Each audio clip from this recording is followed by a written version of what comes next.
আমি মরে গেলেই জগৎ বুঝবে আমার দামটা কি। তারা ঠিকই মরে যায়, জগৎ একদিন তাদেরকে আর ভুলে যায়। কারণ দুনিয়া এত ব্যস্ত, কেউ কাউকে মনে রাখার বেশি টাইম পায় না। একটু জানাজার নামাজে খেয়াল করে দেখেন, অনেক কষ্ট করে মানুষ একটু জানাজায় যায়, নামাজটা পড়ে আর দেরি করে না।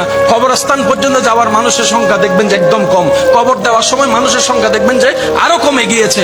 মানুষের ব্যস্ততা এমন, আজকে যেরকম আপনার আমার অন্য কারোর জন্য টাইম নেই, একদিন ওদের হবে আমাদের জন্য কারো টাইম থাকবে না। সেজন্য মনে রাখবেন, পৃথিবীর যতই আপন হোক, যতই কাছের হোক, যতই রক্তের হোক, যতই ভালোবাসার হোক, কেউ কারো আপন না, কেউ কারো আপন না। দিন শেষে বাস্তবতা মেনে নেওয়াটাই বুদ্ধিমানের কাজ। কথা বলেন ঠিক কিনা?